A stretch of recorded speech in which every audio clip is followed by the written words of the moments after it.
Good morning, students. In the last session, we have discussed about two modes of reproduction in single organisms. Or say, we have discussed two asexual modes of reproduction in single organisms. Asexual mode of reproduction, it is carried out in only one organism. If two organisms are involved in the reproduction, then we can say that is sexual reproduction. So, the reproduction that is carried out within one organism without the involvement of opposite organism is called asexual reproduction. In such modes of asexual reproduction, we have discussed two modes of asexual reproduction. Okay, they are fission and fragmentation. So, fission, it is carried out in unicellular organisms only. Fragmentation is carried out in multicellular organisms with relatively simple structural organization. Means the body of this multicellular organism is having many cells, but these all cells are not of different types. Mostly they are belonging to same type. Different specific cell types may not be present. Such multicellular organism with relatively simple body organization is going to carry out a sexual mode of reproduction by means of fragmentation, like a Spirogyra. Now, multicellular organisms are having various levels of structural organization. Like just now we have discussed, some organisms are having relatively very simple structural organization. Means only different cells are present, many cells are present, but different types of cells are not present. Whereas next level, in some organisms, different cell types are present, but they didn't form any tissues. In the next level organisms, different cell types that have formed different tissues also are present. In the next level organization, we can see these tissues have formed organs also. Above all these levels, there is a higher level structural organization among multicellular organisms is organ system level of body organization. So, if you look at all these higher complexity having organisms, you cannot imagine the reproduction which can be easily carried out by cell division. So all multicellular organisms cannot reproduce simply by cell division like how it is carried out in Spirogyra due to the higher structural complexity. So such higher structural complexity having organisms use more complex ways of reproduction. Such a higher complexity having organisms use more complex ways of reproduction. The complexity of their structural organization is very high. In the same way, the ways of reproduction also complex. Right? And the reproduction in such organisms, it is a function of a particular or specific cell type.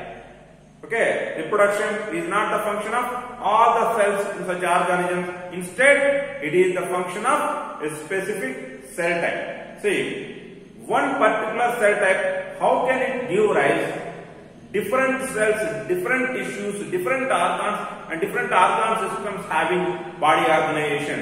That means these cells are very unique type of cells which are having the capability of growing, proliferating and able to make other cell types by which the entire organism's body can be constructed of. So this specific cell type is capable of growing, proliferating and making other cell types under the right conditions. Means it cannot be just carrying out all these processes under any conditions, under specific conditions. Under certain specific conditions only, this specific cell type can be growing, proliferating and will be making all other cell types by which the entire body of the new organism can be constructed of. Right. So, coming to the next modes of asexual reproduction. We have discussed that there are totally 6 modes of asexual reproduction, or 6 modes of reproduction in single organisms: fission, fragmentation, regeneration, budding, vegetative propagation, and spore formation. So we have discussed already fission and fragmentation. Fission is carried out in unicellular organisms, and fragmentation is carried out in multicellular organisms with relatively simple body organizations. Now coming to regeneration. Okay, what is regeneration? Regenerate means something which was already present but have been lost. Again, it is generated. That is what called regeneration. So regeneration, it is the ability of giving rise, complete new individual organism. It is the ability of giving rise to complete new individual organism from the cut body parts, from the just body parts. From one body part, the entire organism is going to be constructed of. That means here it is not like fragmentation. It is not like fragmentation. Fragmentation, from every fragment a new organism is formed. Here in regeneration, if the body part which is getting cut from the actual body of the organism, if it is having the specific cell types that can grow, proliferate and make other cell types so that the entire body of new organism can be made of. If that specific cell type is present in the cut part, then only the new organism is given rise from this body part. Okay, so this introduction is applicable here, not only here, in the remaining 3 methods of asexual reproduction also. These specific cell types only are responsible for the reproduction to be carried out, right? Okay, so which all organisms are carrying out the regeneration mode of reproduction? Generally, Hydra and Planaria. Hydra it is little less, Planaria it is very, very high. In Planaria, okay, higher level of regeneration capacity. Around, if a planaria is cut into around some 250 to 280 pieces, from every piece new planaria can be made. But why planaria will get cut into those many pieces? My interest is not that it is going to get cut every time into 250 to 280 pieces and then from each piece new planaria is formed. Accidentally the planaria is get cut into those many pieces. That much ability is there. Okay, right. And Hydra also. But Hydra is not having that much regenerative capacity, but still it also has the regenerative capacity. But Planaria and Hydra, do they reproduce by means of regeneration method? No, not so frequently. Regeneration, it is the accidental mode of asexual reproduction, not the regular mode or normal mode of reproduction, because organisms do not prefer for being cut into several pieces so that new organisms can be formed. It is a painful process for that organism. So generally, regeneration is not preferred under normal circumstances. But if any accident takes place and if these organisms are getting cut into several pieces, from every piece, provided if the specific cell type is present in that piece, new organism is going to get completely formed or regenerated. Right. Coming to budding. Fourth one is budding. Same regenerative cells in the organisms like Hydra. They just grow, proliferate and form a bud-like structure on a specific spot on the body of the organism. At a specific spot on the body of the organism. But under normal conditions. Under normal conditions itself, in the organisms like Hydra, the regenerative cells, they grow, proliferate and form a bud under normal conditions. And this bud develops as an outgrowth on the body at a specific spot or site. And these buds would eventually grow into tiny individual new organisms upon maturation. And after they get formed into new individual organism, they get detached from the parent organism. And like a bud it is formed, the new organism is formed from the body of the parent organism. This entire process is called budding, right? Okay. Coming to vegetative propagation, it is purely for plants, not for animals. Okay, see, initial fission both for plants and animals, autotrophic and heterotrophic organisms. Fragmentation mostly for plants. Regeneration budding mostly for what? Animals. And vegetative propagation only for plants. If you look at the plants have got, developed plants have got two parts. So many parts are there, roots, stem, leaves, branches. Not talking about that particular thing. In terms of reproduction, the plants have got two parts. They are reproductive parts and non-reproductive parts. They are also called vegetative parts. Reproductive parts are flowers. Flowers, because they contain the male and female reproductive parts in the form of stamens and carpels respectively. Whereas the non-reproductive parts, which are also called vegetative parts, they are stem, root and leaves. If the development of new plant is taking place from the vegetative parts, then such method of reproduction is called vegetative propagation. And the part from which, the vegetative part from which the new plant has developed is called vegetative propagule.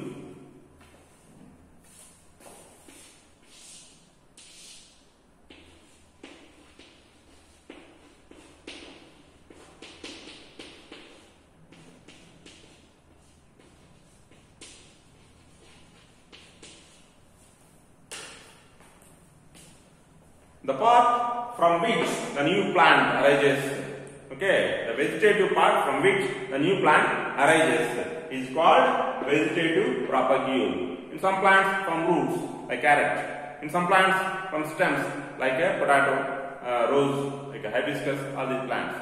In some plants leaves, bryophyllum, okay, ranapala we say. From the edges of the leaves, okay, from the edges of the leaves, the new plant is going to generate. Right.